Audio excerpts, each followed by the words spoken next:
Eu vou coordenar a mesa, a sessão. Ela é composta, meu nome é Luiz Antônio, a mesa é composta por Daniele, que é professora da URGS, né, da Faculdade de Arquitetura daqui, e coordena o grupo de pesquisa Margem, né, Laboratório de Narrativas Urbanísticas. Por favor, Daniele, só levante assim a mão para a gente... Ela saiu, né? Então ela não pode levantar a mão. Entrou, chegou.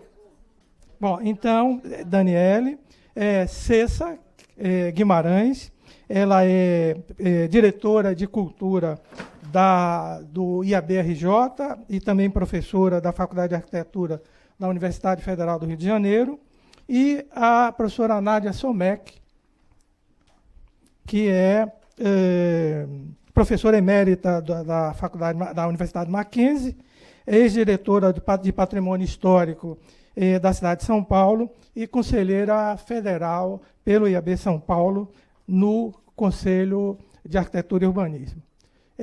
Eu queria desejar sorte, né? Porque é sempre bom, e começaríamos com a apresentação de Daniele, né? Depois Cessa e depois Nádia. De 15 a 30 minutos, tá?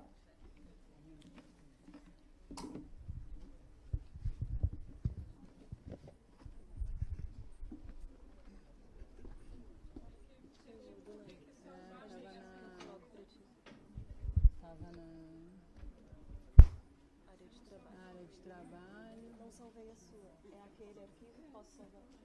Vou salvar. Quer salvar agora? Eu salvo.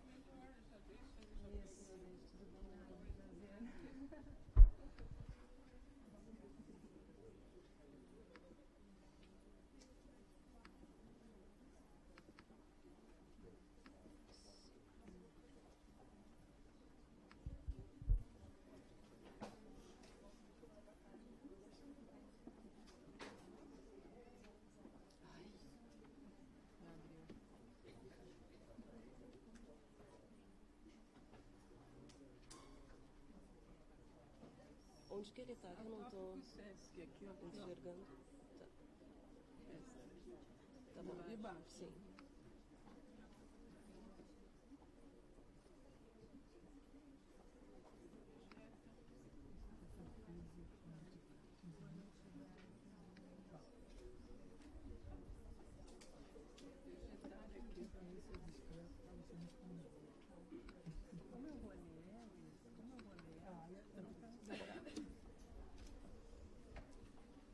Dani, o seu.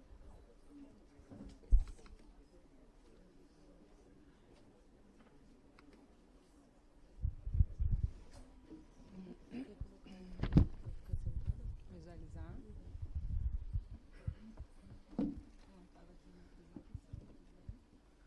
Tudo bem.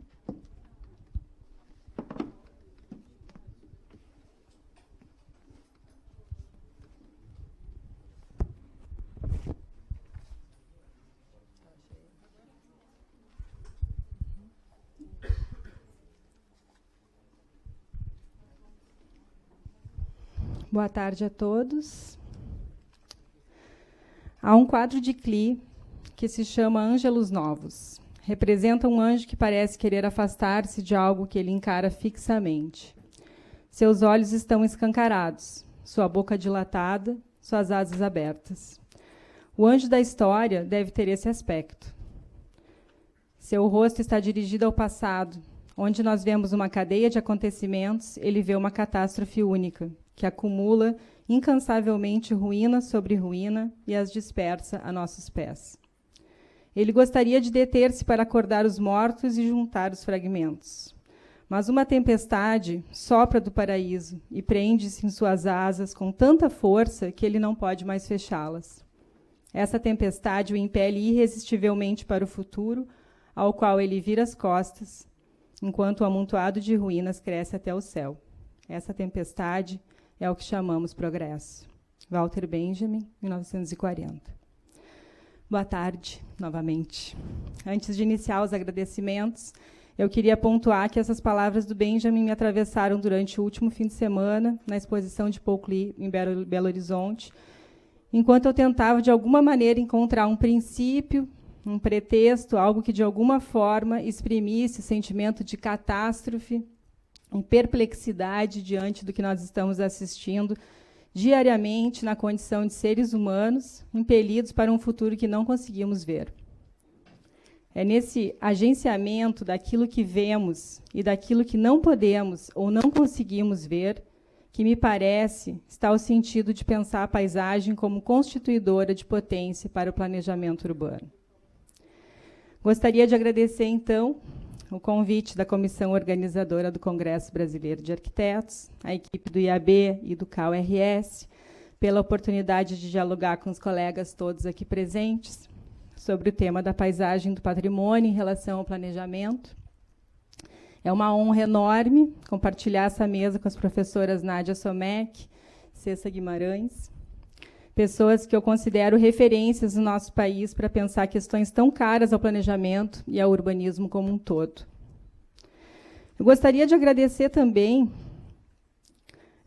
acho que é importante, a Universidade Federal do Rio Grande do Sul, pela possibilidade de exercer a docência, a extensão e a pesquisa, ainda, na perspectiva de um urbanismo mais ético, mais político, mais humanitário, experiência que me permite trazer aqui hoje algumas reflexões sobre essa temática da mesa.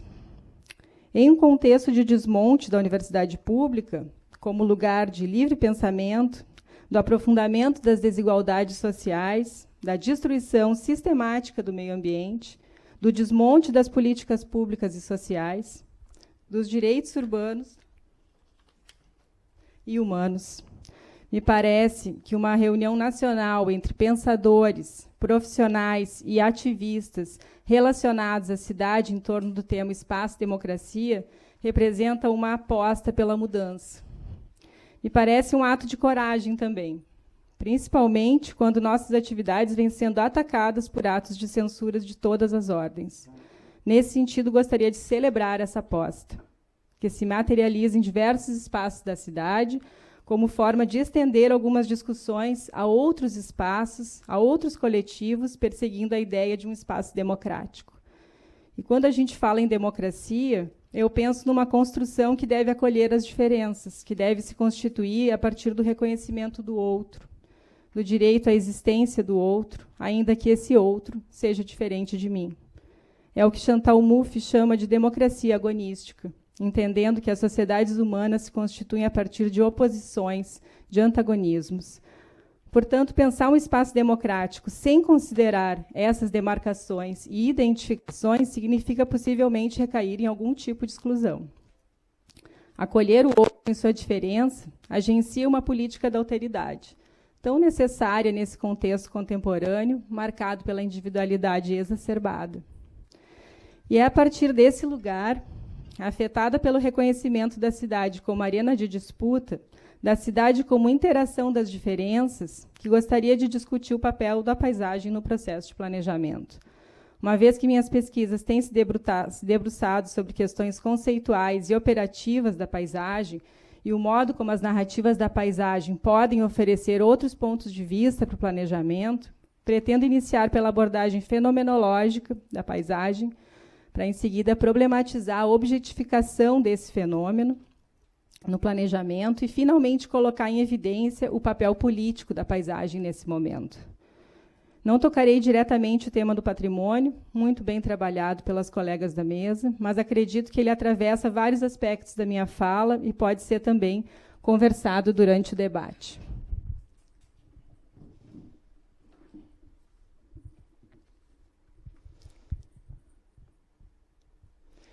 Ao pensar a paisagem como fenômeno, estamos considerando a relação contínua, complexa e de difícil manipulação entre sujeito e território. Um fenômeno que entrelaça a percepção única de um sujeito determinado, em determinado espaço-tempo, seu processo de representação, enquanto modo instintivo do ser humano de organizar aquela percepção. A paisagem necessita a memória do observador, para se completar enquanto fenômeno com a projeção de imagens, de sonoridades, de odores, de sensações táteis, muitas vezes advindas de outros tempos. Como se aquilo que vemos e recortamos como paisagem em determinado momento somente ganhasse sentido ao unir-se a essas memórias, referências, expectativas, desejos e conflitos. A paisagem é um momento vivido, é um enlace interno, uma impressão predominantemente afetiva e perfeitamente legítima do sujeito. A paisagem é necessariamente também dialética, não se reduz nem à morfologia do ambiente e nem à psicologia do olhar. Não está nem no objeto e nem no observador, e sim na interação complexa entre eles. Augustin Berck nos diria, ao pensar a paisagem como fenômeno, que a gente deveria se fixar, então, na complexidade dessa interseção. Portanto, a partir desse enfoque, entendo que a paisagem não pode ser compreendida sem estarmos atentos ao sujeito que olha. E com esse olhar gera a paisagem e assim sucessivamente num processo de infinitos laços de codeterminação. Quem é esse sujeito que olha e percebe a paisagem? O que ele está olhando? Por que ele olha? Como ele olha? Quem pode dizer a paisagem? Por que diz e como diz? A paisagem parece ser um bem relacional, como nos adverte Clemente, um tipo de conhecimento intrínseco ao sujeito. Portanto, para entender a paisagem é fundamental entrar em contato com esses sujeitos múltiplos, diversos, que constituem a disputa discursiva do território. Essa disputa é marcada por uma disparidade histórica e profunda entre quem não tem o direito de narrar a paisagem e quem narra o tempo todo, a ponto de criar uma narrativa hegemônica da paisagem idealizada, consumível, uma certa coisificação desse fenômeno. Considerando, portanto, essas reflexões iniciais a respeito da paisagem e a capacidade de acessá-la a partir de processos e metodologias que incluam o reconhecimento de olhares e vozes que a percebem e transformam cotidianamente, é possível reafirmar a frase que dá origem à mesa do Congresso. Planejar com a paisagem e o patrimônio, o que não significa planejar a paisagem, uma vez que a paisagem não pode ser objetificável. Bárbara Piso desenvolve sua tese em 2007, analisando profundamente as relações entre paisagem e planejamento. A autora aposta na polissemia e na abordagem fenomenológica do conceito, trazendo a questão: não devemos pensar se a paisagem pode ser planejada, mas devemos pensar se a paisagem deve ser planejada. Essa consideração busca defender o papel positivo que a paisagem pode assumir nos processos de planejamento, sempre e quando puder ser trabalhada a partir de políticas e instrumentos diferentes do plano urbanístico tradicional, demasiadamente normativo, prescritivo e codificado. Tendo em conta o Convênio Europeu de Paisagem de 2000, por exemplo, e as metodologias que se desenvolveram a partir dele, vemos que, em muitos casos, a paisagem foi tratada como uma cartografia mais no território, reduzindo sua complexidade a um processo de tipificação por características semelhantes. Outro modo frequente de inclusão da paisagem no planejamento é a sua valorização como bem patrimonial singular. A iniciativa da patrimonialização da paisagem como bem cultural alcançou no Brasil uma importante expressão com a Chancela da Paisagem, de 2009, um instrumento proposto pelo IFAM, que permite a uma comunidade requerer a proteção para determinada paisagem em função de determinados valores históricos, estéticos, arquitetônicos, simbólicos. Está claro que não quero dizer com isso que as paisagens resultantes desses territórios que ainda resistem à urbanização, à mineração, e a outros processos, como metropolização, não devam ser protegidas. Com certeza devem ser. Eu acredito que essas paisagens sejam uma espécie de reserva simbólica sobre a relação entre homem e natureza. Mas me parece que as paisagens que resultam das operações especulativas do capital são as que merecem a nossa atenção enquanto planejadores nesse momento. E esse avanço do capital encontra facilidades no modelo de planejamento que a gente tem hoje nas nossas cidades. Instrumentos abstratos, os planos urbanos frequentemente idealizam modos de viver que pouco dialogam com a realidade que se transforma de modo veloz e imprevisível, além de obedecerem às lógicas econômicas do mercado.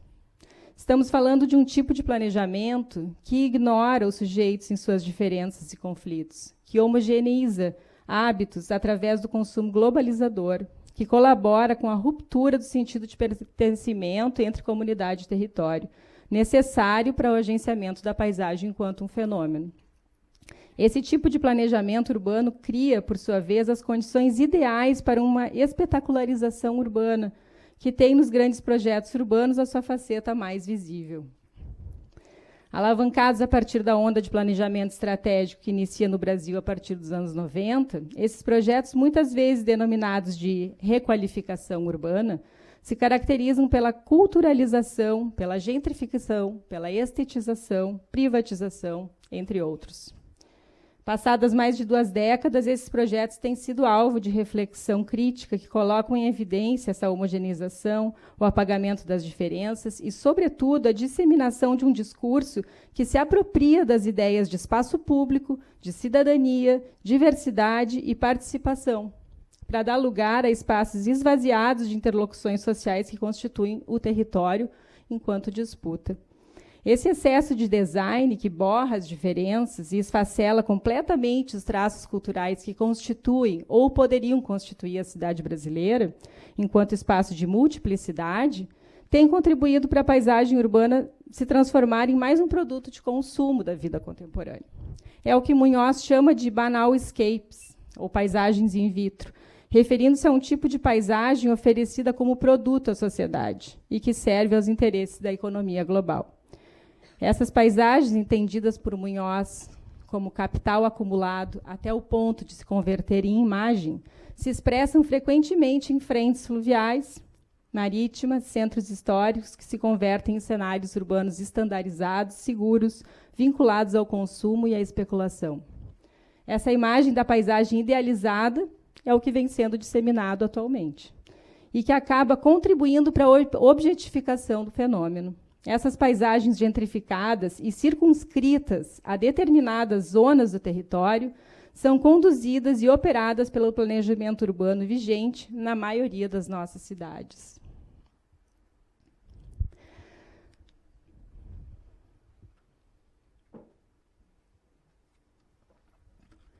Mas há ainda outras paisagens que formam parte do nosso cenário atual. São expressões violentas do sistema ultracapitalista e neoliberal. São as paisagens da destruição, da contaminação, da desolação. São as paisagens do desaparecimento. Essas paisagens são também operadas por um tipo de planejamento perverso, um tipo de projeto que apresenta um futuro duvidoso para as comunidades e para o planeta como um todo, no qual o capital alcança sua máxima supremacia, sobrepondo-se às questões de ordem social, cultural e ambiental. Ao pensar em planejar com a paisagem, é necessário avaliar com quais paisagens. Pensar se estamos planejando com o mercado ou com a paisagem, que envolve pessoas, memórias, cotidiano, histórias. O reconhecimento de que tudo é paisagem e que essa é mediada por uma percepção parece ser algo distante do planejamento urbano. Essas paisagens agredidas e violentadas pelo capital são frequentemente a razão para a mitigação de danos a modo de medidas compensatórias, que se materializam em paisagens do consumo. Planejar com a paisagem é, primeiramente, reconhecer a legitimidade de todas as paisagens. É olhar para o modo como ocorre a produção da cidade contemporânea, entender o papel dos agentes políticos e econômicos.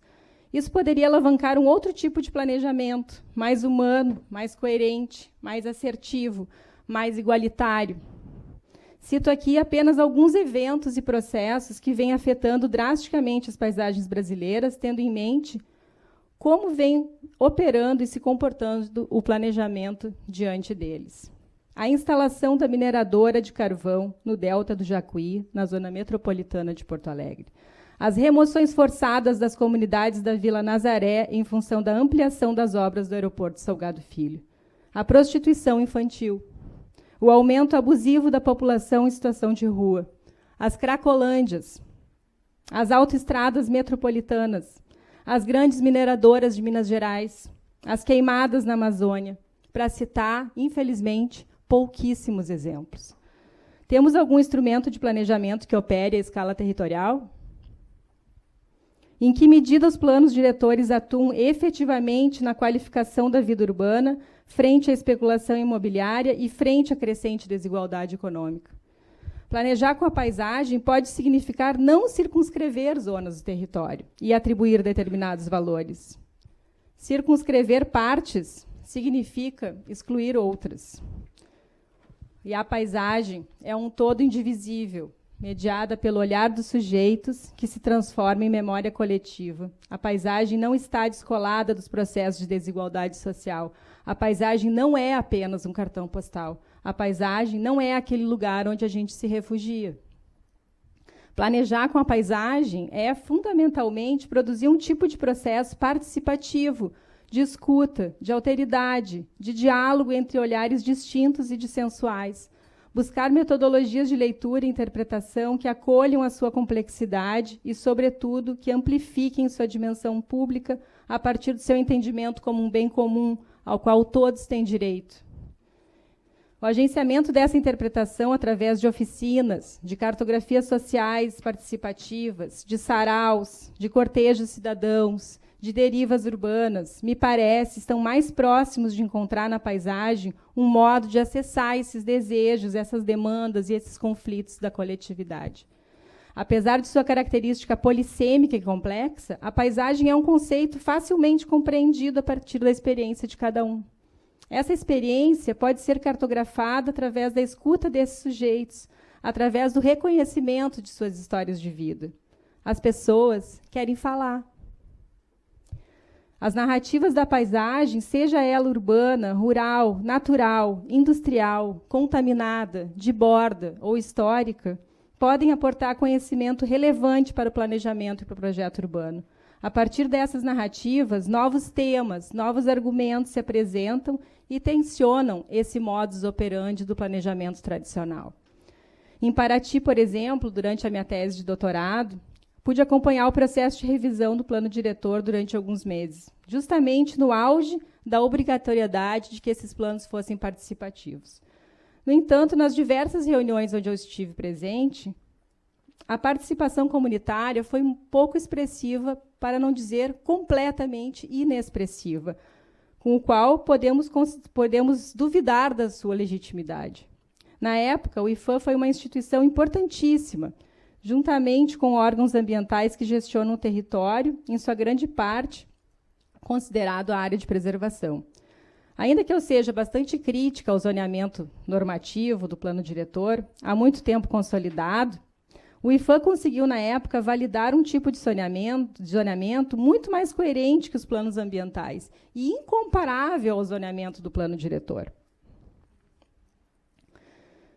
Me parece que o entendimento e a militância do IPHAN em proteger a paisagem de Paraty foi fundamental para que alguns valores importantes para as comunidades fossem assegurados dentro do planejamento. Paraty é agora patrimônio da humanidade, com tudo de bom e de ruim que esse selo vai comportar. Segue sendo uma paisagem ameaçada, em conflito, em disputa. Ampliando o olhar para a região, Paraty está em frente às usinas nucleares de Angra dos Reis. Angra 1 e Angra 2 não possuíam um plano de emergência em 2011. A BR-101, a Rio Santos, e a Estrada Parque Paraty-Cunha, que sobe a Serra da Bocaina, tidas como principais rotas de fuga, não oferecem nenhuma condição em caso de catástrofes. As decisões econômicas influem na paisagem. As decisões jurídicas também influem na paisagem. As decisões políticas influem na paisagem. Portanto, o ato de circunscrever uma paisagem por determinados valores não elimina definitivamente os conflitos que a ameaçam. A paisagem não pode ser delimitada. A paisagem é uma inter-relação, portanto, deve ser permanentemente trabalhada com os sujeitos e as coletividades. O planejamento poderia fazer uso do estudo da paisagem para se aproximar dessa inter-relação, ao invés de operar pela precarização e pela destruição das comunidades do meio ambiente, ao invés de edificar paisagens idealizadas, consumíveis, gentrificadas e, acima de tudo, excludentes. Felizmente, e agora me encaminho para o final, na medida em que avança a hegemonia do capital na condução dos processos de produção da cidade e do território, insurgem modos de investigar e operar as cidades cada vez mais críticos à idealização dessas paisagens estandarizadas. Constroem-se metodologias que buscam estar próximas do cotidiano das comunidades, processos que buscam escutar as pessoas, entender seus modos de vida e construir maneiras de estar na cidade que opere pela ideia de um comum construído de diferenças. Gostaria de terminar minha fala, então, trazendo a história de um projeto que eu vim a conhecer na semana passada, na conferência principal de abertura do Arquisur em Belo Horizonte, apresentado pela arquiteta Jo Vasconcelos. Um projeto que fala de experiência humana, de memórias, um projeto denúncia, um projeto militância e, para mim, um projeto paisagem.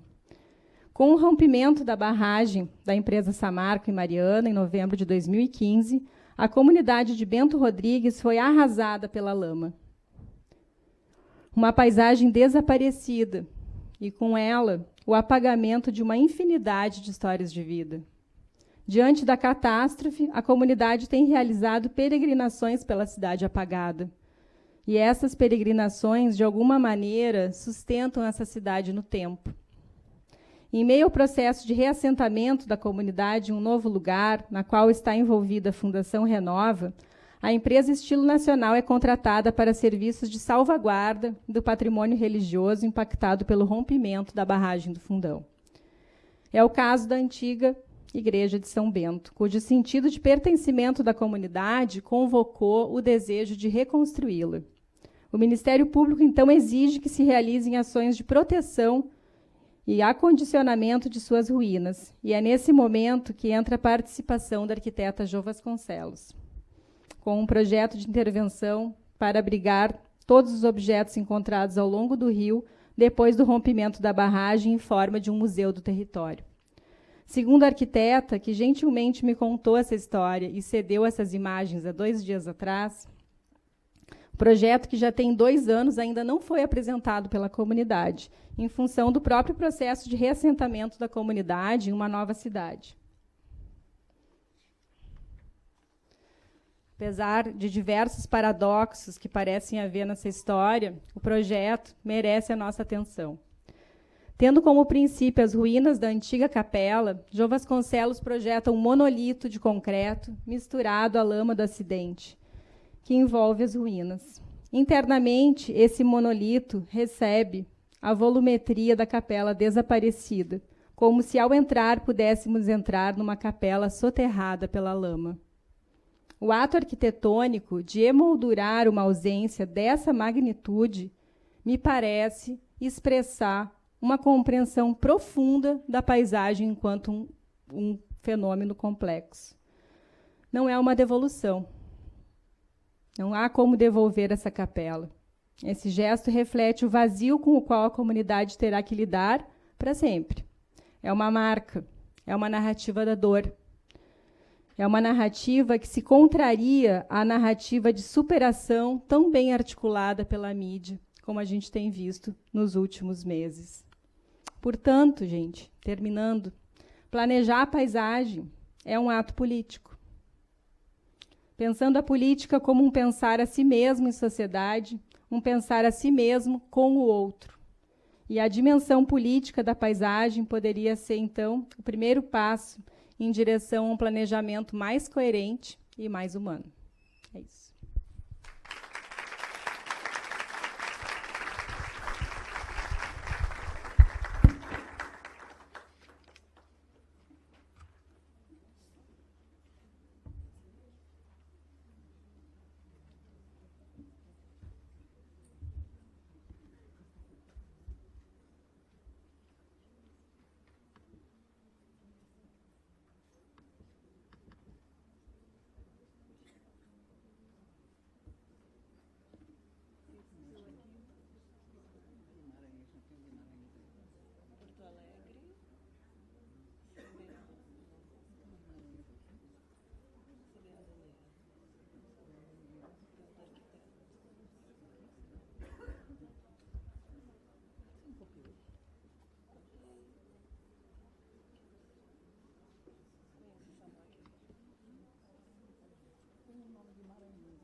Como é que chamava mesmo vocês? Arquitetura e patrimônio. Arquitetura e patrimônio. Arquitetura e patrimônio.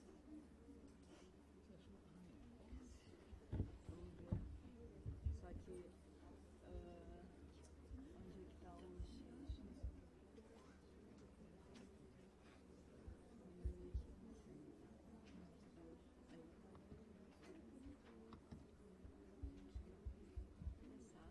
Ele abriu como se fosse um PDF. É um PDF? Não sei. Então não está abrindo? Não, ele abriu, só que ele não está na tela cheia, sabe? Se tu abrir com o botão direito ali. O que aconteceu? Não está disponível. Eu acho que esse é o Não outro. sei se ele está no PDF. Muito bem. Eu acho que tá no PPT. Que é o simbolinho do PPT. Cancela aí. Então. Esse aqui é do... Não, esse é o patrimônio. É Esse aqui, 2019, né? Esse aqui. Esse aqui. Primeiro. Não está disponível. Não, vamos colocar de novo.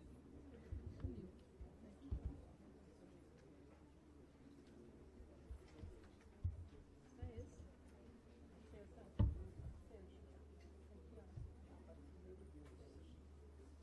Só que ele tá com essa barrinha ali.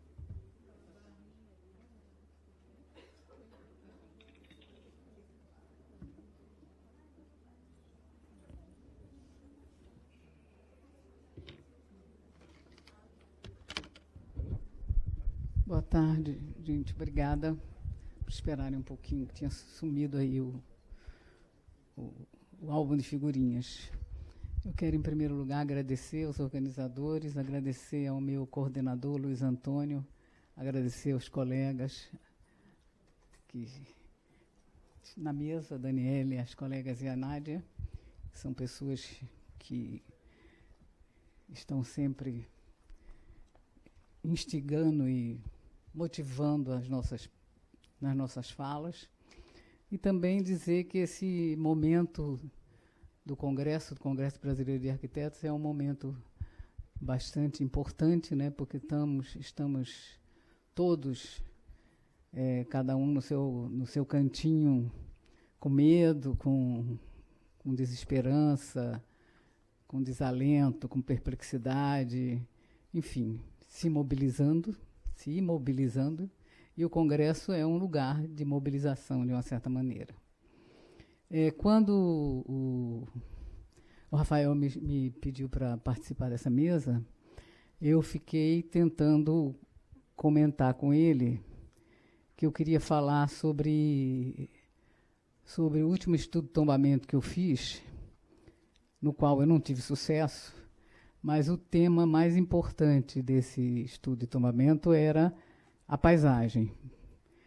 Não a paisagem numa escala maior, como a Daniele mostrou, mas uma paisagem interna, uma paisagem composta por um percurso, por uma tradição religiosa, diga-se de passagem, porque a cidade que eu estudei esse tombamento foi a cidade de Goiânia, em Pernambuco. A cidade de Goiânia fica ao norte de Pernambuco, quase é fronteira, uma cidade de fronteira, e perto de João Pessoa, e tem a particularidade de ter 8 igrejas tombadas, uma cidade pequena com 8 igrejas maravilhosas tombadas, e tem a vizinhança muito apropriada com outra cidade que é tombada num espaço maior, que é a cidade de Igaraçu, enfim. Então, a minha preocupação, a preocupação da equipe anterior, que fez o estudo de tombamento, anterior a mim, era tentar proteger essa paisagem, a cidade incrustada num canavial, e a ideia era proteger essa paisagem da implantação de indústrias farmacêutica, automobilística, que estão colocando verdadeiros caixotes imensos de galpões, plantas industriais no meio do canavial.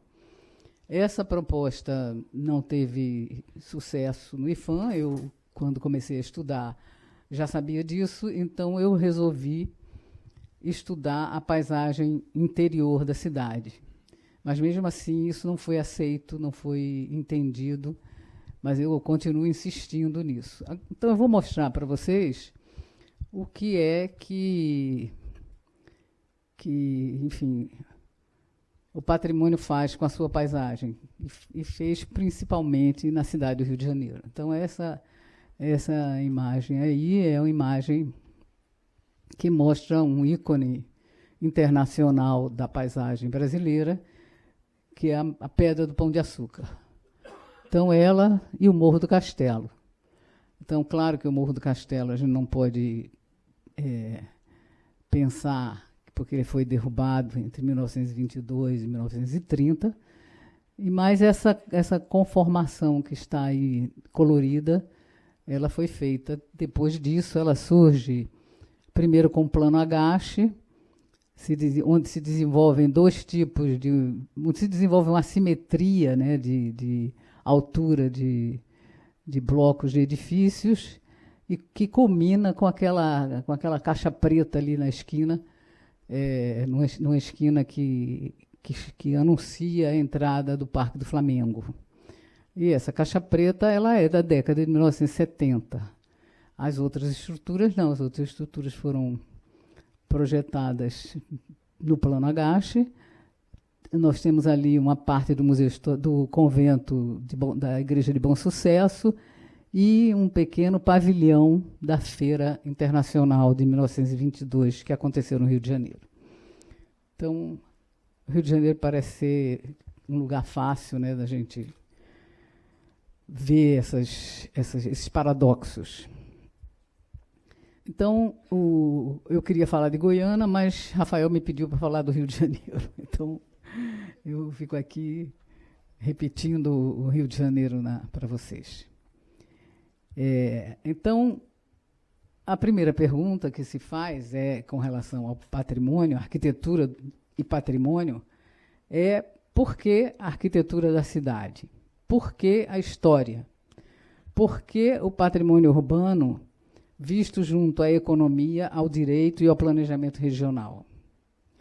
Essa junção, até bem pouco tempo, era ainda inadmissível para os planejadores da cidade.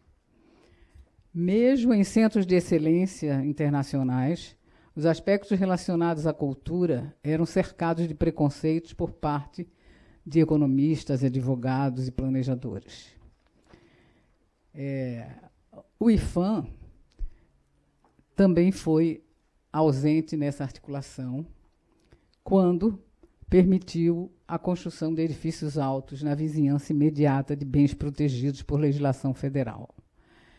O edifício alto, o arranha-céu, é um ícone formidável da modernidade que a gente pode, vamos dizer assim, pautar no final do século XIX. Então, o arranha-céu era o desejo, o sonho de toda a cidade. Em especial, os arranha-céus construídos com a aprovação legal dos funcionários do IFAM, reconhecidos arquitetos preservacionistas e também modernistas, foi o objeto do meu estudo. Então, a pergunta que era: será que os arquitetos do IFAM construíram a contemporaneidade arquitetônica do Rio de Janeiro? A documentação constante no Arquivo Central do IFAM e na Secretaria Municipal de Urbanismo, articulada, mostra para nós o confronto e a possibilidade de verificar essa hipótese. Mas, para falar de cidade, em primeiro lugar, é preciso compreender o que diz um ditado medieval: o ar da cidade torna o homem livre. Na sequência, veio outra pergunta: de que maneira a cidade possibilitaria a todos os habitantes o acesso às necessidades básicas em contexto de liberdade e numa base física saudável? Dita assim, a cidade moderna construiu-se como um lugar de utopia. E uma das representações idealizadas dessa utopia, repito, foi a cidade das Torres. Essa cidade foi o sonho dos urbanistas a partir da segunda metade do século XIX e começo do século XX. Um exemplo recente dessa cidade é o projeto Novo Recife, que está em discussão na capital pernambucana há alguns anos, envolvendo o IFAM, a prefeitura, o Instituto de Arquitetos e a população, de uma maneira geral, que a luta por um desenho mais, vamos dizer assim, mais condizente com os desejos dessa população que eu estou citando aqui, motivou até a vinda do David Harvey a Pernambuco há cerca de 2 anos. Né? David Harvey, uma pessoa conhecida de todos nós, esteve lá com o grupo que luta contra esse projeto do Novo Recife, que é um projeto de construir várias torres na estrada que liga Recife a Olinda, um pouco antes do centro antigo do Recife, onde já existem 2 torres construídas à borda do Forte das 5 Pontas, que é um bem tombado pelo IFAM, da mesma maneira que o Recife, o chamado Recife Antigo.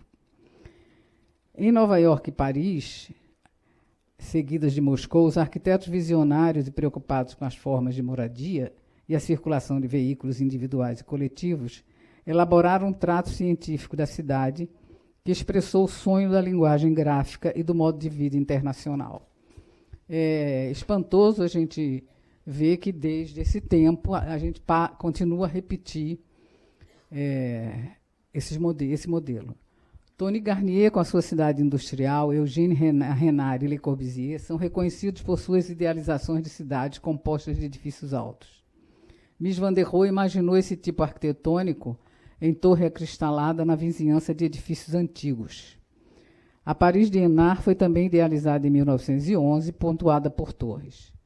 O Plan Voisin de Le Corbusier, patrocinado por um fabricante de automóveis, que deve esse nome ao lugar, ao plano, propunha destruir uma grande parte do tecido histórico central de Paris e o traçado com o traçado de grandes autopistas.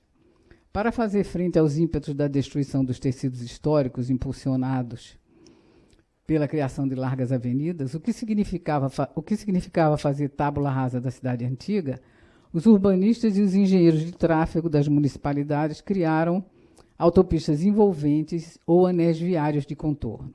Belo Horizonte e Goiânia, cidades novas planejadas no final do século XIX no Brasil, são exemplos do urbanismo que mescla a solução viária e a delimitação da expansão urbana. Ao lado das soluções viárias para os diferentes modais de transporte, adensar e expandir a cidade foram, desde sempre, os fundamentos mais fortes dos planos urbanísticos. Populações urbanas crescentes em índices inéditos após as décadas de 1930 e 1950, da perspectiva da mais-valia, indicavam o máximo aproveitamento do solo urbano. Adensar e verticalizar foram os verbos praticados. A verticalização dos centros históricos, no entanto, passa a preocupar na década de 1970, momento em que perspectivas em torno e molduras de bens tombados, junto com a noção de conjuntos urbanos, tomaram a cena das discussões entre especialistas e legisladores municipais. Isso não quer dizer que a discussão sobre o entorno não apareceu bastante antes, né? Apenas em 1970, 80, é que no Brasil a parte da população ou parte de especialistas, preservacionistas entre eles, começam a se preocupar com o problema. No entanto, poderíamos lembrar que o entendimento da ambiência histórica dos lugares, sugerida na Carta de Atenas de 1933 e em outras recomendações conservacionistas anteriores, inaugurou as observações a respeito das visadas dos monumentos antigos. Quer dizer, o entorno, a moldura, foram temas que preocuparam urbanistas que vieram até o Brasil, dar cursos, etc., como a gente sabe, italianos, franceses, etc. Poderíamos fazer uma síntese do século XX quando tivemos a renda urbana maior e o avanço da tecnologia, destacando em 1930 a urbanização da humanidade e em 1970 a mulher no mercado de trabalho. Na expectativa do século XXI, temos a pretensão da hegemonia do consumo e do direito à cidade, mas temos também a solidão e a exigência da privacidade. Junto caminham complexidade, diversidade e novos arranjos familiares. E para completar a história, a passos largos até 2030, o aumento da expectativa de vida e a certeza da diminuição da população. Então, essa é a cidade com que a gente se defronta hoje. E para que arranha-céus? Por que arranha-céus?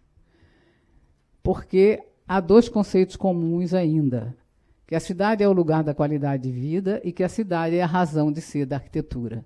E, ora, de arquitetura entendemos nós e de arranha-céus também entendemos sempre. É um problema comum a isso o centro histórico, a existência do centro histórico. Em tempos de utopias, linguagem única e sociedade homogênica, o que é o centro histórico? Em primeiro lugar, teremos que ver o que é a centralidade. A centralidade é um atributo investido em razão de expressões morfológicas diferenciadas. Essas formas, sucessivamente, tornam-se marcos instauradores de novas configurações e referências espaciais. Desse modo, isso é o que a gente vê. Desse modo, a gente poderia perguntar, seria a cidade contemporânea a ruína do sonho?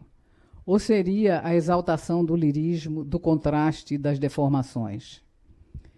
O contexto histórico e cronológico do uso de edifícios altos na cultura arquitetônica e urbanística não deveria ser o nosso foco. No entanto, essas palavras iniciais aqui se detêm, porque passei a aprender sobre o Rio de Janeiro quando o IPHAN foi confrontado com as construções de edifícios altos. Aldo Van Eyck disse em 1947, o que importa não são as coisas, mas sim as relações entre elas. Então, que relações a gente poderia destacar ou iluminar quando o tema do edifício alto, o tema do arranha-céu, está no centro da ação do IPHAN?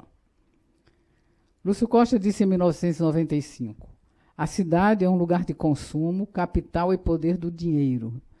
Tudo roda e tudo gira como um imenso carrossel de uma feira estranha, sombria e monumental. Lúcio Costa estava fazendo essa afirmação a respeito da construção de um edifício alto à beira de uma das vertentes do Pão de Açúcar, dentro de uma área militar. Então, uma atitude, uma ação do Exército Brasileiro que o IPHAN não poderia se opor. Nessas duas frases, encontrei as chaves para entender a cidade que o IPHAN construiu. O arranha-céu é a expressão do poder técnico e econômico. A inserção de construções novas no entorno de antigas edificações é matéria instigante e polêmica. Adianto que aprendi no IPHAN a máxima, cada caso é um caso. Veremos nas imagens a seguir as ilustrações de uma breve história dos arranha-céus e dos casos em que o IPHAN flexibilizou as regras preservacionistas. Ou seja, veremos que a cidade é a figuração da vida cotidiana, onde pedras, formas e figuras estão em perene continuidade e tensão.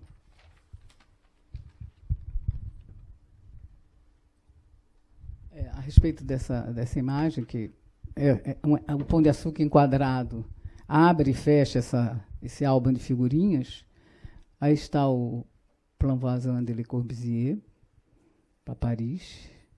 Aí está o Mies van der Rohe também. Ao lado, edifícios antigos, né?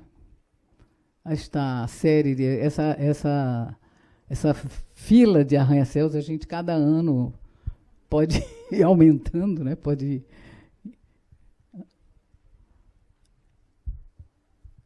Isso, as cidades ficam brigando, 708 metros de altura, essa já está pronta, com 163 pavimentos. Isso em Nova York também. E aí eu fico pensando na ruína desses arranha-céus. A gente está acostumado a ver sobrados, né? Sobrados arruinados. Sobrados, a gente anda na cidade antiga. Recife, por exemplo. Recife é uma cidade boa da gente andar, porque Recife está quase assim com edifícios de 1930. Né? Então, a gente está chegando lá. Quem assistiu o filme Blade Runner, já viram a primeira versão do Blade Runner? Então, é um lugar onde a gente pode se imaginar chegando. Né? Esse é o primeiro arranha-céu do Brasil, uma cidade chamada Minas Novas, tombado pelo IPHAN. É um sobrado. Né? Está tombado como sobrado. Tombado como o primeiro arranha-céu, não o primeiro arranha-céu, mas a gente considera ele o primeiro arranha-céu do Brasil. Mas ele não está arruinado, o pessoal trata de cuidar dele. Essa é uma proposta. Bom, Oscar Niemeyer fazia parte do Conselho Consultivo do IPHAN e sempre foi, dentro do Instituto, um consultor de alta qualidade. Esse é um desenho que ele faz de modificação de uma quadra de Copacabana. As quadras de Copacabana, ali à esquerda de vocês, tem um miolo vazio e os edifícios com 12 pavimentos de altura. Do lado direito, a sugestão do Oscar seria mudar essa quadra completamente e criar torres. Ele fez isso na Barra da Tijuca, mas a ideia dele antes era fazer em Copacabana. Quer dizer, Copacabana era, na época, a princesinha do mar, né? Depois passou a ser a Barra da Tijuca o interesse. Então, chegamos na Barra da Tijuca. Essa foi a paisagem que Lúcio Costa encontrou na Barra da Tijuca. E essa, à direita colorida, foi a paisagem que Lúcio Costa construiu na Barra da Tijuca. Então, a gente tem uma situação. Claro, ele sempre disse, sempre afirmou.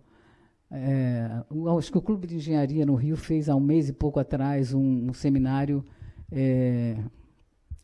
comemorando os 50 anos, 60 anos do plano urbanístico da Barra da Tijuca do Oscar e do Lúcio Costa. Eu falo do Oscar também porque, na verdade, o plano da Barra da Tijuca ele se origina naquelas propostas de torres do Oscar. Né? O Lúcio Costa buscou reproduzir aquilo naquele território ali, que era um terreno de pessoas que foram completamente maltratadas. O empreendedor tocava fogo nas casas, enfim, expulsava as pessoas. A área tem uma história de violência muito, muito triste, né? Mas muito representativa do que é o valor do poder, né? A força do poder do capital. Aí, o Rio de Janeiro, né? A gente vê no Rio de Janeiro, nessa imagem, a gente vê os dois eixos históricos do século XX do Rio de Janeiro, a Avenida Rio Branco, essa reta inclinada aqui, que vem desde o Pier Mauá, e a Avenida Presidente Vargas. Então, na verdade, a história dessas duas avenidas é uma história carregada de tensão entre uma defesa, ou então uma fragilidade da defesa do patrimônio e representada na história do IPHAN, porque a Avenida Presidente Vargas, para ela ser construída, se demoliu 7 igrejas. E uma delas tinha uma planta fenomenal. Os arquitetos do IPHAN tentaram fazer uma proteção muito, muito grande, mas não teve jeito, destombar a igreja, demolir a igreja. Foram 7 igrejas para o chão por conta da construção da Avenida Presidente Vargas, que dá para ver ali a sombra, né, dos edifícios de 25 pavimentos, que são até pouca coisa face aos 40, 45, alguns de 40, 45, que existem na Avenida Rio Branco e nas proximidades do Morro de Santo Antônio.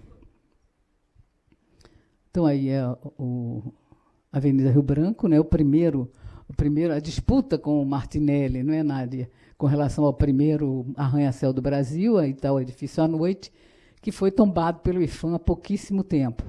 Eu não sei se faz 2 anos que o edifício à noite foi tombado pelo IPHAN. Quer dizer, esse é realmente um arranha-céu tombado. Claro, a gente pode incluir também o prédio do Ministério da Educação, que também entra nessa lista, né? Aí está a proposta de Le Corbusier, quer dizer, a gente, na verdade, tem, a gente, que eu digo, os arquitetos do IPHAN tem vamos dizer assim, antecessores bem importantes e bem reconhecidos, que a proposta de Le Corbusier para o Rio de Janeiro é essa. É um grande viaduto, uma mega estrutura que vai bordejando os morros, né, e para preservar a cidade histórica. A proposta de Le Corbusier é feita para preservar a cidade histórica. Então, a gente vê realmente o paradoxo, a contradição, o conflito no tratamento dessas estruturas. O prédio do Ministério da Educação, né, que é um arranha-céu, não deixa de ser, mas segue as alturas determinadas pelo Alfredo Agache no Castelo, né, na Avenida Antônio Carlos. Bom, aí é alguns edifícios altos construídos com o aval do IPHAN. O mais importante, o mais famoso, creio eu, é o da Praça 15, esse monolito negro que antes abrigava a Universidade Cândido Mendes, hoje em dia não sei o que tem lá. Enfim, as vizinhanças aí dos edifícios tombados, o célebre edifício sobre o Arco do Teles, à esquerda de vocês, na ponta. Esse edifício houve uma disputa, acho que quase 10 anos de discussão e de embates, né, entre os arquitetos, internamente entre os arquitetos do IPHAN, e Lúcio Costa termina determinando a construção daquele edifício atrás, por sobre o Arco do Teles, mas com um recuo de 4 metros. Então, você recua 4 metros e constrói o edifício alto, mantendo a estrutura do Arco do Teles colonial à frente. Nessa mesma linha, Lúcio Costa admite a construção de um arranha-céu em cima daquele sobrado pequeno ali. Esse modelo foi inspirado no modelo do edifício alto em Nova York, de uma companhia de seguros que faz assim exatamente a mesma solução arquitetônica. Essa é no Rio de Janeiro, essa é em Nova York. Então, Lúcio Costa teve boas inspirações, né? Bons seguidores. Outro exemplo interessante aí é uma planta, a proposta do Lúcio Costa, esse número 2 aí, arredondado, é a proposta do Lúcio Costa para uma construção num terreno vazio, que a gente pertence a Vale do Rio Doce, eu não sei, mas, enfim. Então, Lúcio Costa fazia a proposta de criar um edifício alto com pilotis, redondo com pilotis, para compor aquele vazio ali do prédio do Ministério da Educação. A vizinhança da Igreja Santa Luzia e a proximidade do edifício do Clube de Engenharia, que é um modelo da torre redonda, né, a torre acristalada redonda, mas sem pilotis. Só que o Lúcio Costa foi adiante, propôs com pilotis. Quer dizer, eu fico imaginando um prédio redondo com pilotis, que coisa horrorosa que não devia virar, né? Bom, aí está também os projetos do RID, né, também para os edifícios altos na vizinhança do Morro de Santo Antônio. E aí é uma charge aí o convento. O convento de São Francisco no Morro de Santo Antônio é uma das coisas mais bonitas que o Brasil tem, mais preciosas que o Rio de Janeiro tem.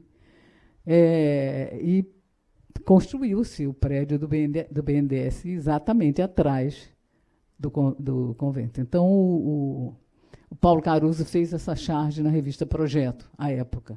E, na verdade, é um entorno imediato, né, completamente protegido, entre aspas, pelo IPHAN. Aí está o convento, que agora a gente não vê mais. Para tirar essa fotografia, eu fui na torre da Cândido Mendes, então está ali, aquele edifício alto é o BNDES, e o convento está lá naquele miolo ali, que a gente nem enxerga ele direito. Enfim. Agora, no nível do chão, né, no nível da rua, Outro momento interessante da construção de edifícios altos no Rio de Janeiro é o edifício da Academia Brasileira de Letras, projeto do arquiteto Maurício Roberto. Essa fotografia eu tirei da sala do Rodrigo Melo Franco, no IFAM. Então, numa paisagem que, nesse lugar aí, tinha um edifício baixinho, eclético, que fazia parte da exposição de 1922, surgiu esse arranha-céu que a Academia Brasileira de Letras é dona, proprietária. Então, os acadêmicos têm parte dos aluguéis dessas salas. Hoje em dia, parece que tem quase 40% de salas vazias, se não for mais a proporção, porque a crise, né, econômica está muito grande, então, a época foi importante, mas agora é um condomínio caríssimo de se manter, que não vale a pena. Essa é a vizinhança da igrejinha, de uma igrejinha na parte da zona portuária. E a vizinhança da Rua de São José é uma rua que conduz ao convento, liga a Praça 15 ao convento de Santo Antônio. Então, a gente tem um casario mantido e tem a vizinhança imediata do casario.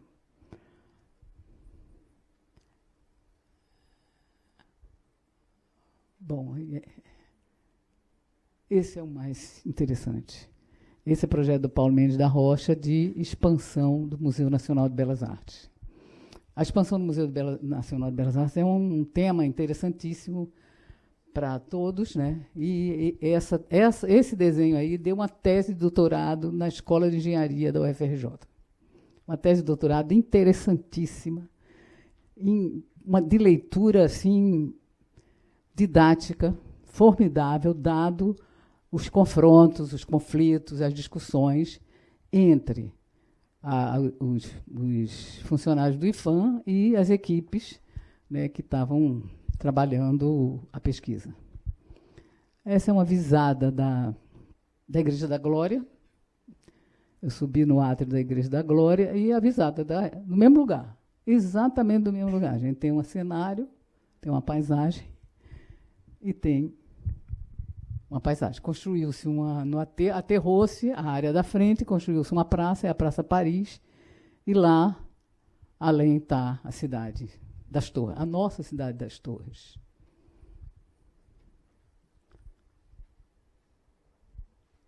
E aí eu termino com o Pão de Açúcar, mais uma vez, enquadrado, dessa vez visto da escadaria do Teatro Municipal. Obrigada.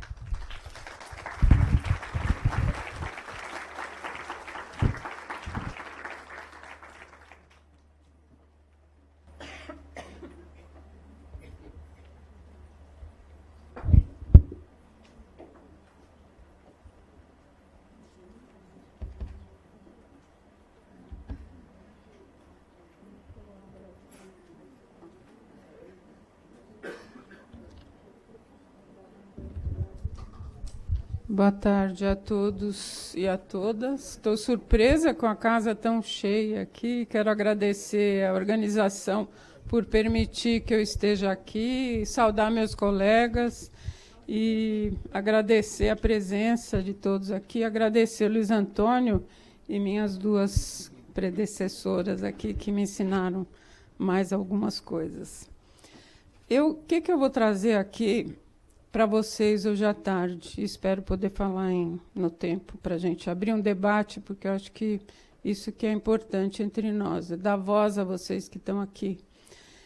Eu estou trazendo uma experiência em construção que chama Fábrica de Restauro, que advém não só da minha carreira acadêmica, mas da minha passagem pela gestão pública no Departamento de Patrimônio Histórico de 2013 a 2016, na prefeitura do Fernando Haddad, e que trouxe inovações. E eu acho que a gente pode começar falando que, para fazer qualquer intervenção em planejamento hoje, a gente precisa entender as transformações contemporâneas, não dá para reproduzir os velhos modelos. E estamos passando por transformações importantes.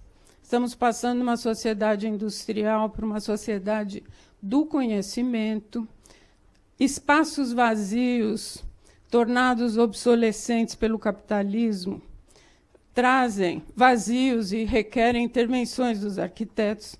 E quero dizer que os projetos urbanos tão criticados pelo Rio, aqui pelo Weiner, projetos urbanos com inclusão não existem no Brasil e não existem em São Paulo.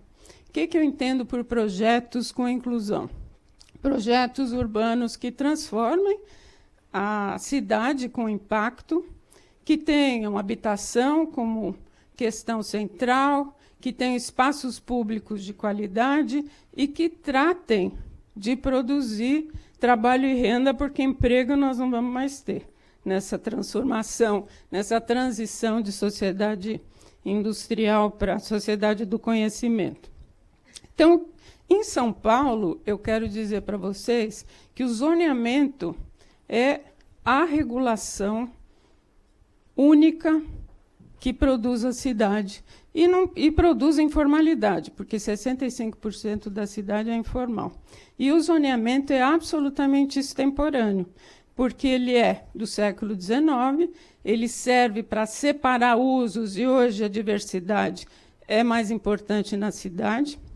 Ele não trata a questão ambiental, ele não trata a questão do patrimônio, e ele trata só do lote e do espaço privado, ele não constrói cidade. Então, isso é um problema, porque a gente não tem projeto urbano, muito menos com inclusão social. E eu vou falar da fábrica de restauro a partir das inovações de transparência e visibilidade que eu tive a oportunidade de coordenar no DPH em São Paulo.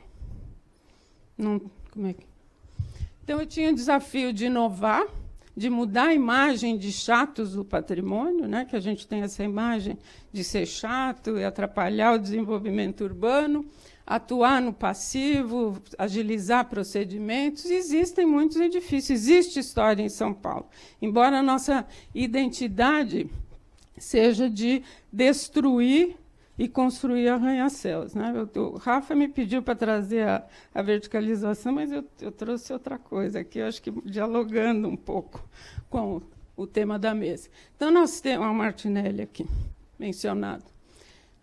Temos patrimônio, para quem não acredita, temos patrimônio em São Paulo. E temos a Vila Itororó aqui, que também é interessante, no Bexiga, que é um bairro tombado inteiro, com quase 1/4 dos bens tombados em São Paulo. Tem quase 4.000 imóveis tombados em São Paulo, 905 estão no Bexiga. Quais foram as diretrizes para a formulação de uma política de preservação do patrimônio histórico? Que eu considero não foi construída, nós não temos política, e quero reafirmar que a preservação do patrimônio é uma questão urbana. Eu acho que esse é o equívoco que a gente vem cometendo. Por isso que a gente passa por chato. Eu ligava para o meu colega secretário, que estava formulando o plano diretor, me achava uma chata quando eu levava os nossos levantamentos e as coisas importantes que a gente queria conectar com o desenvolvimento urbano. Então, quais foram as diretrizes? Inserção urbanística do patrimônio, formular novos instrumentos, valorizar do ponto de vista econômico e social o patrimônio, agilizar procedimentos. Nós limpamos. Eu era conselheira antes de ser presidente do conselho, eu fui diretora e acumulei a presidência do conselho, e eu ficava nervosa com as reuniões intermináveis, igual CAL. Reuniões intermináveis, sem objetividade. Eu sou produtivista, infelizmente, né? O capitalismo nos leva a ser produtivista, mas dava um pouco de aflição os proprietários querendo soluções e a gente discutindo, e milhões de processos se acumulando. Eu acho que o servidor público tem que atender ao público. Então, nós agilizamos Isso foi uma inovação, pensar que nós estamos lá para atender o público e não ficar só. Eu acho que produção do conhecimento é importante, desde que atenda também aos interessados, que é o público que quer transformar a cidade, quer produzir o restauro e produzir uma boa cidade. E valorizar os funcionários, valorizar e capacitar. Uma das inovações foi trazer essa linguagem contemporânea do blog do patrimônio e disseminar um pouco a outra imagem. Inovar, então, em algumas coisas. Nós fizemos algumas cartilhas para os proprietários e mudamos a carta que o proprietário recebia quando tinha o seu bem tombado. Eu, quando era conselheira, eu ficava nervosa, porque eu via a carta assim: o senhor está sendo notificado que seu bem está sendo tombado. A primeira coisa que eu fiz foi mudar. É com grande satisfação que a cidade de São Paulo reconhece o valor histórico do seu imóvel. Vocês veem que uma coisa simbólica muda. Eles ficavam com tempo, me ligavam, falavam: e agora, o que eu faço? A gente fez umas cartilhas para explicar como que se tomba, como que se reforma e ajudar os proprietários. Inovamos também na recaracterização participativa da Vila Maria Zélia. Para quem conhece São Paulo, é uma vila histórica que, ao longo das últimas décadas, foi super transformada, mas que tem uma população que metade ficou brava com o tombamento porque não entendeu a importância do seu imóvel para a história da cidade. Então, a gente fez uma mobilização, eu chamei a Simone Sifone, que alguns de vocês devem conhecer, que coordenou um centro de memória e mobilizou a população para eles entenderem a história e a importância daquela vila na cidade. Foi bem interessante, um processo participativo que nos ajudou a pensar também a fábrica de restauro. Fizemos vários seminários, oficinas, do quais alguns de vocês participaram, e a Jornada do Patrimônio, que eu entendo que é uma inovação super importante. Nós temos em Minas, temos algumas experiências de Jornada do Patrimônio, mas essa é uma Jornada do Patrimônio da cidade para São Paulo. Valorizar o patrimônio, conhecer o patrimônio é uma coisa que mobilizou todo mundo. Nós já estamos na 5ª edição, virou lei a Jornada do Patrimônio. Então, nós tivemos com a Kátia Bogé, presidente do IFAM, e já no Docomomo, algumas nas recomendações de São Paulo que a gente aprovou há 2 anos atrás, a gente prevê uma jornada nacional do patrimônio, junto com os meus colegas Leonardo Carceriotti, Silvio Zanchetti e Flávio Carsaladi. A gente defende que haja um fim de semana de mobilização e de valorização da paisagem, do patrimônio, para as pessoas conhecerem e valorizarem o patrimônio das suas cidades, que eu acho que essa questão do local é importante para a valorização do patrimônio. A gente inventou um bordão: quem não valoriza, quem não conhece, não valoriza. Então, essa é a primeira jornada. Eu participei da primeira, organizei a primeira e a segunda, e está continuando. Eu estou muito feliz, porque virou lei e a nova diretora está também transformando esse selo de valor cultural. E, no plano diretor estratégico, alguns novos instrumentos, o de interesse da cultura e da paisagem, que é um conceito em aberto, que precisa ser discutido. Acho que abriu um campo, mas não está definido. Então, eu estou trazendo work in progress aqui, só coisas em construção. Tem um sistema municipal, o TAC cultural, e a TDC, que é a transferência do direito de construir, que no plano diretor substitui a transferência do potencial construtivo. Eu vou deixar a apresentação aqui, depois, se vocês quiserem, pode copiar. Podem usar. Então, a transferência do direito de construir, cada proprietário de bem tombado tem uma vez a área do terreno. Antes tinha a diferença entre o coeficiente de aproveitamento utilizado e o potencial definido pela operação urbana ou pelo plano diretor. O Plano Municipal de Cultura, né, esse é o território da Paulista Luz, e nós temos 2 territórios no centro da Paulista Luz e em Perus. Firmamos vários convênios com universidades, com a Agência de Desenvolvimento da cidade, com o Mackenzie, com a USP. E os projetos de restauro dos edifícios públicos tinham recursos limitados, o restauro dos edifícios públicos. Tem o fundo das multas, e ninguém queria aplicar multa, porque é uma coisa delicada, e tinha a transferência do direito de construir em boa parte dos edifícios públicos é difícil aplicar, e 95% dos bens tombados da cidade são privados. Então, o público não pode investir no privado. Então, nós inventamos essa fábrica de restauro, depois da Jornada do Patrimônio. Nós vimos, e a gente vinha discutindo Bexiga. Eu fui coordenadora em 2002, 2004, coordenadora do programa de reabilitação da área central, e eu prometi que eu ia cuidar do Bexiga. Eu entrei no DPH e comecei a cuidar do Bexiga, e a gente propôs, então, esse conceito em uma ideia em construção. Então, o que a gente tem no Bexiga? A gente tem um plano diretor que define altas densidades numa área que é tombada. Então, nós temos uma tensão entre aquilo que precisa ser preservado e aquilo que precisa ser desenvolvido e adensado ao longo dos eixos estruturantes para as pessoas deixarem de usar automóvel. Como disse a Hermínia ontem, nós temos que parar de usar automóvel. Mas o nosso desenvolvimento econômico é baseado na indústria automobilística. Então, quando a gente tem, em 2012, um plano de mobilidade que propõe reduzir o uso do automóvel, a gente tem um governo que reduz os impostos, né, e dá incentivos à venda dos automóveis.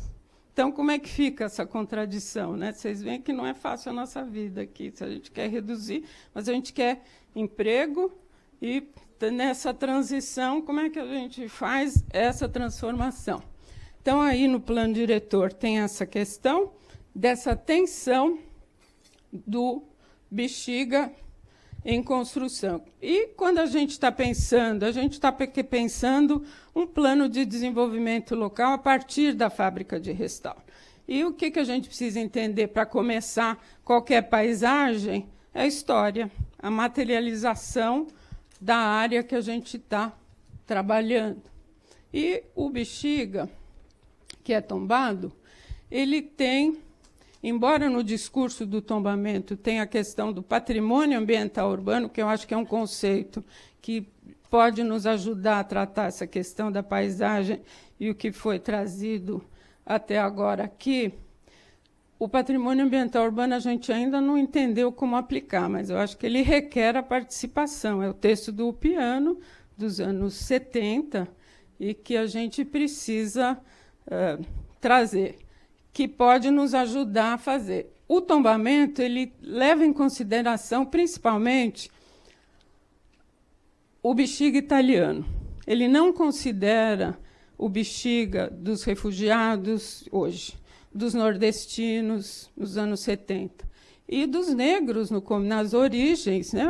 O Bexiga foi formado com escravos que formaram um quilombo no Bexiga, e isso não está aparecendo no tombamento. O conceito de patrimônio ambiental urbano está no discurso, mas se resume à vegetação de algumas áreas no Bexiga, que está em transformação, e não considera as nascentes que a gente quer preservar, não considera as transformações todas que a gente quer efetivamente preservar nessa história da cidade de São Paulo. Antes, o que a gente teve, né, antes do tombamento? Um plano corbusiano do Paulo Mendes da Rocha, que a gente gosta, do Paulo Mendes da Rocha, mas eu gosto muito. Mas nos anos 70 ele propõe tábula rasa no Bexiga e um conjunto habitacional que acabava com o patrimônio e desconsiderava uma grota, porque esse plano é para grota, é um buraco da cidade, é uma coisa complicada. Mas isso foi nos anos 70. Depois, Nós tivemos, em 90, um concurso de ideias, alguns de vocês participaram, né? Ganhou o pessoal do Recife, e não foi implementado. Estou na sua frente aqui. O pessoal fez um plano bastante interessante, que preservava o patrimônio, construía um projeto de forma participativa, mas foi deixado de lado. Mas o que sobrou foi uma mobilização da população para pedir o tombamento. Então, sobrou pelo menos isso. E o bairro foi tombado de forma integral e também vários imóveis dentro do bairro. São edificações residenciais, altas também, prédios, e que requerem uma recuperação, evitando a gentrificação. Como fazer isso? E aí a gente fez as oficinas de restauro, pensando na formação de um projeto urbano a partir da demanda da população. Então, nós estruturamos uma dinâmica participativa com os parceiros do Bexiga, e o primeiro grupo foi de capacitação e formação do pedreiro ao restaurador para trazer alternativas de trabalho e renda para a população. Nós contamos com a Associação dos Escritórios de Restauro, né, a ASER, que tem uma metodologia de formação de mão de obra para poder...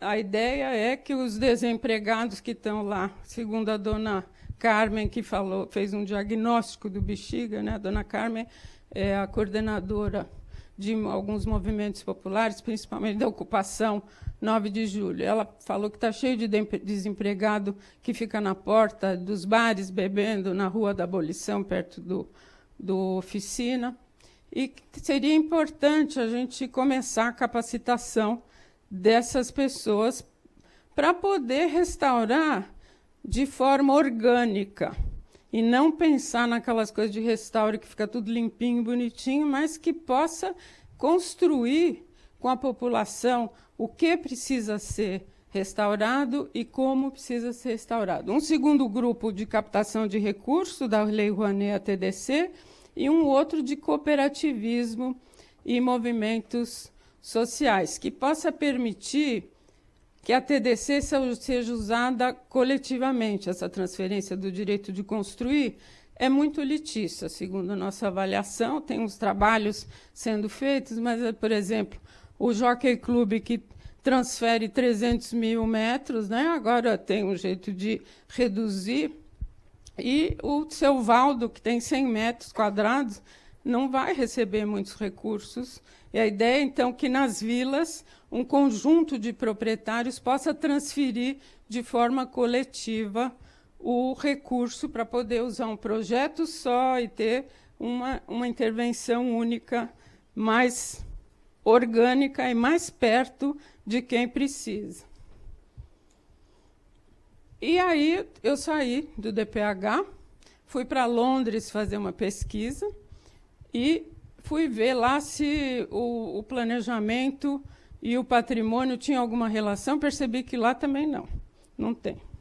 Não tem, mas eles têm uma visão muito forte da importância da memória da história. Desde o pós-guerra, eles têm programas de educação, eles têm muitos recursos do Lottery Heritage Fund, milhões de libras para recuperar o patrimônio de forma a ter um impacto social e ambiental importante. E eles têm uma coisa que chama Heritage Trust Network, que forma pequenas agências para cada imóvel tombado. Eles têm um arquiteto de projeto, um arquiteto de restauro, um captador de recurso e milhões de ativistas que se mobilizam por causa daquele imóvel tombado. Então, isso é um modelo que a gente quer para abrir trabalho para os nossos arquitetos aqui. E aí eu fui eleita também, eu estava em Londres fazendo campanha, fui eleita conselheira do CAL. E, no CAL, eu levei essa ideia de trazer essa experiência inglesa, e o CAL apoiou, e o Mackenzie, a gente fez um seminário, Luiz coordenou uma mesa importante, Cessa estava também, você não chegou aí. Mas alguns de vocês estavam, meus colegas foram participar, e a gente trouxe a experiência do Inglaterra, dos ingleses, e isso é uma outra experiência com que a gente tem um convênio com a Bélgica, fizemos um workshop, que desenhar não adianta só. A gente tem que ter uma gestão inovadora de bairros históricos, e além daquelas duas ideias que eu trouxe da Inglaterra, tem o Heritage Alliance, e aí da mesa do Luiz Antônio saiu a ideia, um pouco que está acontecendo aqui, que a gente está se mobilizando para proteger o IFAM. Eu demorei para chegar, cheguei aqui atrasada, esbaforida, porque eu estava na fundação desse fórum de entidades para defender o IFAM, que está sendo dilapidado, né, com radialistas e pessoas desqualificadas para assumir as superintendências por conta de uma mobilização destruidora do nosso maior Instituto de Preservação do Patrimônio. E aí o que tinha na Inglaterra que eu trouxe é a universidade ajudando a fazer projetos urbanos com essa ONG Just Space. E eles fizeram uma coisa, fizeram um desenho e um projeto urbano para se contrapor aos empreendedores imobiliários.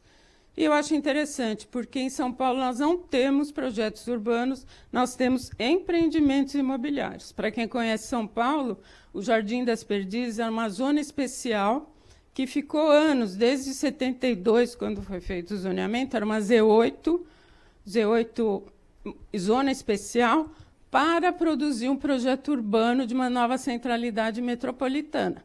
E, em 2010, foi aprovado um grande condomínio habitacional, que não criou centralidade alguma. Então, essa população e universidade fazendo projetos urbanos, e a gente, na fábrica de restauro, foi para o IAB, mas não tinha espaço, está no Mackenzie agora. A gente é um projeto de extensão, mas com vários parceiros da cidade. E fizemos uma dinâmica, definimos algumas ações estratégicas, e tem um conceito tentativo, que a fábrica de restauro é para os amantes do território que valorizem a sua história e cultura. A fábrica de restauro é uma plataforma multissetorial que potencializa saberes, fazeres voltados ao patrimônio para o desenvolvimento local sustentável nas dimensões social e econômica, por um urbanismo cidadão. Será que a gente consegue? Eu acho que a gente está tentando fazer isso e ver como é que a gente faz assim. A fábrica de restauro, vamos fazer um plano de desenvolvimento local a pedido da população, não é uma coisa imposta. Nós lançamos a fábrica de restauro, a população falou, não, vocês vêm, vocês sabem tudo, nós é que conhecemos a área. A gente falou, tá bom, então vamos compartilhar os saberes e vamos produzir algo conjuntamente. Estamos estabelecendo cursos de capacitação. A semana passada conseguimos o interesse do SESC em nos apoiar, então isso é uma coisa interessante. Fizemos um concurso da marca Manifesto. Estamos com uma boa relação com a nova diretoria do Departamento de Patrimônio Histórico, que vai colocar um escritório compartilhado para abrigar projetos de recuperação dessa forma assim, mais orgânica na Vila Itororó, que a gente viu. Estamos inventando uma coisa que chama Canteiro Solidário, no Museu do Bexiga, e estamos fazendo uma dinâmica para ver como é que a gente consegue recuperar trechos com voluntários. Estamos trabalhando dessa forma. Eu estou espantando a turma, está indo tudo embora. No seminário, além dessas experiências, as oficinas produziram a ideia de uma assessoria técnica de patrimônio, que a gente está trabalhando no CAU. Eu vou apresentar para a CEPUA. Tem alguém da CEPUA aqui? Não. E para a CPP, nós vamos apresentar. E eu acho que a gente tem que pensar em assessoria técnica também para o patrimônio. A gente falou isso para a Kátia Bogéia quando a gente foi apoiar lá, fizemos uma visita de apoio ao IFAM, ela se interessou, e no ano que vem, esse ano é turismo, que é o tema do seminário, ano que vem é habitação em centros históricos. Então, essa ideia de ter o apoio do CAL para criar novas formas de trabalho para arquiteto com assessoria técnica é algo que a gente está interessado em implementar. E a Rede Municipal de Defesa do Patrimônio, que saiu da mesa do Luiz, e que eu acho que o Nivaldo hoje está começando, né? Da gente fazer... lá na Inglaterra, eles têm uma coisa que chama Heritage Alliance, que é uma ONG de defesa do patrimônio composta de ONGs. Então, tem 12 anos, é uma coisa nova, e eles se colocaram como uma voz que defende o patrimônio. E sentam com os empreendedores, com o IFAM, e dialogam. Nós achamos interessante. Na oficina que o Luiz coordenou, saiu a ideia de ter uma nacional aqui. Eu acho que o Nivaldo hoje deu um pontapé inicial, porque nós não tivemos fôlego para... Está terminando o tempo? Já, estou terminando. E essa é a marca Manifesto. E, para finalizar, eu também, como a Daniele, estive no Rio a semana passada.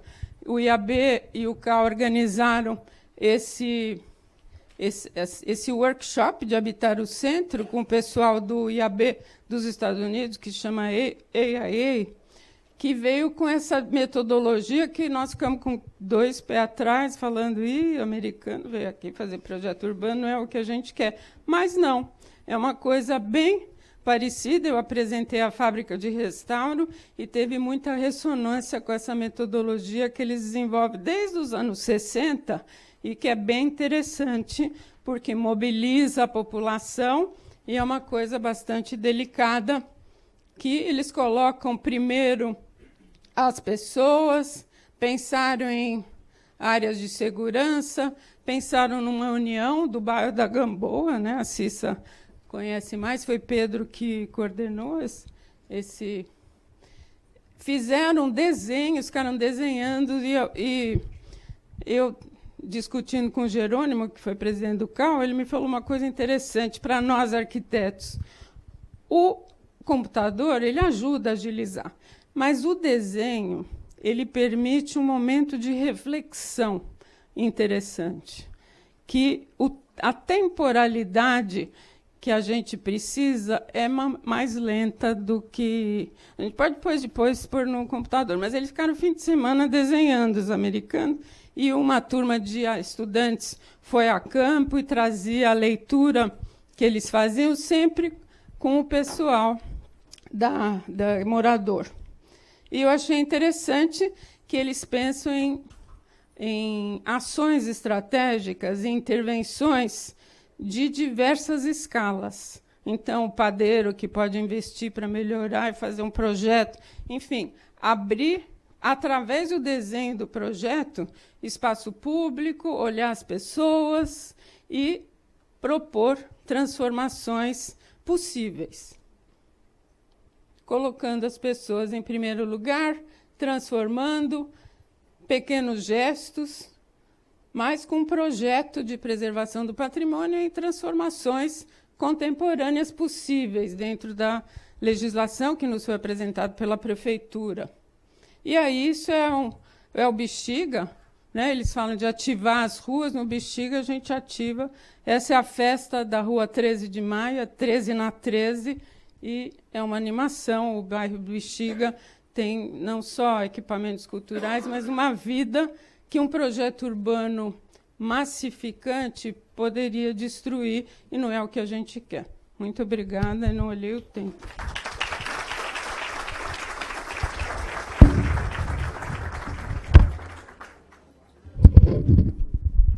Bom, eu tenho um relógio humano que de vez em quando se aproxima dali. Olha o tempo, olha o tempo. Então, na verdade, nós não temos tempo para um debate. Fica essa experiência democrática. Todas as 3 falaram, né? Não podia todo mundo falar. Então, obrigado e Obrigado a Cessa, a Daniele, obrigado a Nádia. Está difícil porque o relógio ali, o cuco humano não me deixa. Um abraço para todos.